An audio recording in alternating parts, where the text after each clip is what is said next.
क्या एक बार फिर हनुमान बेनीवाल को धोखा मिलने वाला है?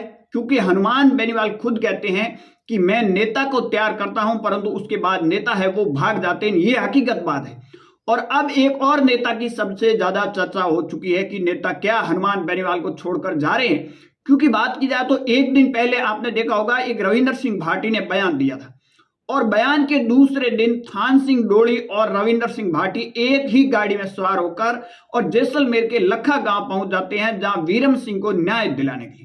हालांकि दोनों नेता वहां न्याय दिलाने के लिए पहुंचे थे, परंतु कुछ लोग अब ये आरोप भी लगा रहे सोशल मीडिया के ऊपर कि इन दोनों लोगों के आने की वजह से वहां भीड़ कम हो चुकी थी और उसके बाद में वहां 50 लाख रुपए कंपनी है वो मुआवजा दे रही थी, परंतु इन दोनों नेता की वजह से मुआवजा भी 41 लाख रुपए हुआ। ये सोशल मीडिया पर चर्चा चल रही। खैर ये अलग मुद्दा है, परंतु क्या हनुमान बेनीवाल को एक बार फिर धोखा मिलने वाला है? क्योंकि बात की जाए तो हनुमान बेनीवाल ने जिस नेता को तैयार किए हैं वो नेता की एक अगर लिस्ट मैं आपको गिनाऊं तो बहुत लंबी लिस्ट है, और वो हनुमान बेनीवाल को छोड़ छोड़कर चाहे बीजेपी में चले गए, कांग्रेस में चले गए या किसी और पार्टी में चले गए। बात करते हैं हनुमान बेनीवाल की, खुद कहते हैं नेता तो मैं तैयार करता हूं, और उसके बाद में नेता भाग जाते हैं। कांग्रेस बीजेपी के पास नेता नहीं। परंतु देखिए, पहले रेवंत राम डंगा का नाम आपने सुना कि रेवंत राम डंगा को तैयार करने वाले हनुमान बेनीवाल है। हनुमान बेनीवाल खुद बयान देते हैं और उसके बाद में रेवंत राम डंगा है वो चले जाते हैं बीजेपी के अंदर, और उसके बाद में वो विधायक भी बन जाते हैं। एक बार चुनाव हारते हैं, दोबारा वो विधायक बन जाते हैं।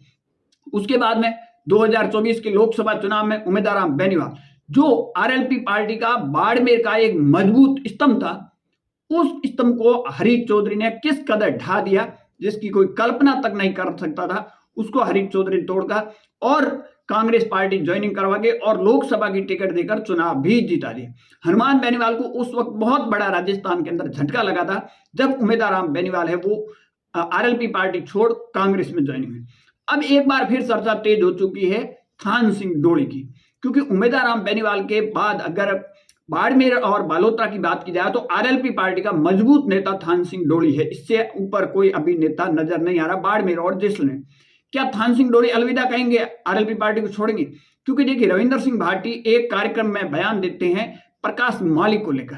आपने सुना होगा शायद, बयान नहीं तो मैं आपको रिपीट कर देता हूं। रविंदर सिंह भाटी ने कहा कि मेरे विधानसभा चुनाव या लोकसभा चुनाव के दौरान प्रकाश जी माली का साथ रहा या फिर नहीं रहा, उस विषय पर तो मैं नहीं जाऊंगा, परंतु प्रकाश जी माली को भी 2023 में 15 से टिकट मिलने वाली थी, परंतु ऐन वक्त पर है वो टिकट किस रीजन से कटी गई उस बहस में भी नहीं जाना चाहता हूं।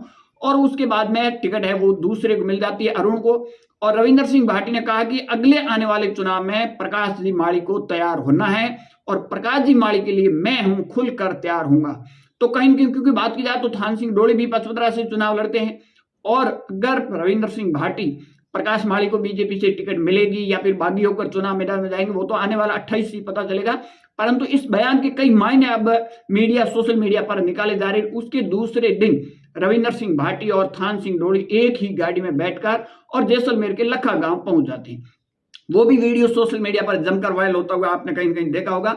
परंतु उस वीडियो के बाद में ये कयास लगाए जा रहे हैं, क्या अब थान सिंह डोली आरएलपी पार्टी को अलविदा कहने वाले हैं? क्योंकि उम्मीदवार राम बेनीवाल के बाद ही आरएलपी पार्टी का मजबूत स्तंभ था तो वो थान सिंह डोली था। अब थान सिंह डोली जाएंगे या नहीं जाएंगे, छोड़ेंगे या नहीं छोड़ेंगे, या फिर कौन सी पार्टी में ज्वाइनिंग होते हैं, बीजेपी कांग्रेस, ये तो आने वाला वक्त ही बताएगा। परंतु एक बार फिर इन दोनों का साथ जाना लखा गांव के अंदर वो चर्चा का एक विषय बन चुका है कि आरएलपी पार्टी को कोई बड़ा झटका तो अब नहीं लगने वाला।